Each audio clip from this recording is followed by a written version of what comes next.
নমস্কার, বং কিচেন নতুন একটা রেসিপিতে আপনাদের স্বাগত জানাই। আমি যে রেসিপিটি করব সেটি চাল কুমড়ো দিয়ে একটা দুর্দান্ত ধরনের রেসিপি। তো আপনারা যদি কাউকে না জানান এটা কী রান্না করেছেন কেউ ধরতেই পারবে না এটা চাল কুমড়ো না বাঁধাকপি। তার জন্য আমি একটা চাল কুমড়ো নিয়েছি। চাল কুমড়োটাকে ভালো করে আমি কেটে ধুয়ে পরিষ্কার করে নেব। তার আগে আমি চিংড়ি মাছ নিয়ে ধুয়ে পরিষ্কার করে লবণ আর হলুদ মাখিয়ে আমি তেলের মধ্যে ছেড়ে দিয়ে ওইটাকে একটু ভেজে নেব।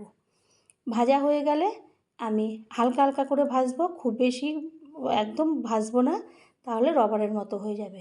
এদিকে মাছটা ভাজা হয়ে গেলে আমি একটা বাটির মধ্যে তুলে মাছটাকে সাইড করে রেখে দেবো।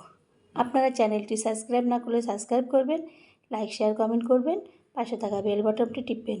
এরপরে আমি গ্রেটার দিয়ে চাল কুমড়োগুলোকে এমনভাবে কেটেছি কেউ ধরতে পারবে না এটা কি, এটা চাল কুমড়ো না বাঁধাকপি না অন্য কিছু। তো এদিকে ওটা কেটে সাইড করে রাখলাম, তেল দিয়ে দিলাম দুটো শুকনো লঙ্কা, দুটো তেজপাতা আর সাদা জিরা দিয়ে ওইগুলো একটু ফোড়নে ভাজা ভাজা গন্ধ হলে ওর মধ্যে আমি দিয়ে দেবো 8-10টার মতো বড়ি।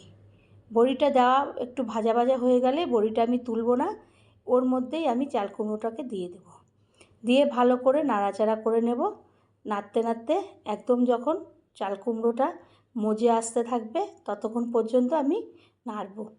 আর এখান থেকে বেশি একটা জলও বেরোবে না, কারণ যেটুকখানি জল আমি ওই করেছিলাম গ্রেটার দিয়ে, তারপরে আমি চিপড়ে চিপড়ে নুন দিয়ে ওটাকে সাইড করে রেখে দিয়েছি। এরপরে এর মধ্যে কিছু মশলা দেব লবণ, হলুদের গুঁড়ো, লঙ্কার গুঁড়ো, জিরের গুঁড়ো দিয়ে আবারও মশলা দিয়ে চাল কুমড়ো বড়িটাকে ভালো করে আমি কষিয়ে নেব। এইভাবে কষাতে থাকবো, এখানে কোনো জল ব্যবহার হবে না, আপনি থেকেই শুকাতে থাকবে। এরপরে দুটো কাঁচা আর পাকা লঙ্কা দিয়ে দেব, আর দিয়ে দেব একটা টমেটো 4 ভাগ করে। এইভাবে দিয়ে ভালো করে নাড়তে থাকবো। নাড়তে নাড়তে যখন একটু শুকোতে থাকবে তখন আমি একটা ঢাকনা দিয়ে ঢেকে দেব। 5 মিনিট পরে ঢাকনাটা তুলব, কারণ এখানে সিদ্ধ হওয়ার সেমনভাবে কিছুই নেই, সেই কারণে তুলে আমি আর চাল কুমড়ো খুব নরম জিনিস, অল্পতেই সিদ্ধ হয়ে যায়। এরপরে আবারও ঢাকনা তুলে ভালো করে খুন্তি দিয়ে চারিপাশ দিয়ে নাড়াচাড়া করে আমি ওর মধ্যে দিয়ে দেবো চিংড়ি মাছ আর একটু মিষ্টি দিয়ে দেবো 1 চামচি, কারণ চাল কুমড়োটা একটু খাড় মতন হয়, সেই কারণে মিষ্টি দেব। আর দিয়ে দেব ধনেপাতা দিয়ে আমি এই চাল কুমড়োটাকে রান্না করব। তো এটা আপনারা ভাত, রুটি, পরোটা যে কোনো কিছু দিয়েই খেতে পারবেন।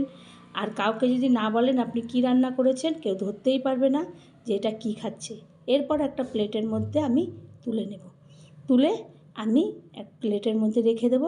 আর এটা আপনি রান্না করে বাড়ির সকলকে যদি না বলে দেন তারা ধরতে পারবে না, আপনার কাছে খাওয়ার জন্য বারবার করে বায়না করবে। এই রকম ধরনের একটা চাল কুমড়ো আমরা তো অনেক রকম করি অনেকেই, কিন্তু এরকমভাবে যদি না করে থাকেন একদিন হলেও করবেন, দেখবেন খুবই ভালো লাগবে খেতে। আর কাউকে দিলে সেও ধরতে পারবে না। ভালো লাগলে আবারও কোনো রেসিপিতে দেখা হবে। ধন্যবাদ।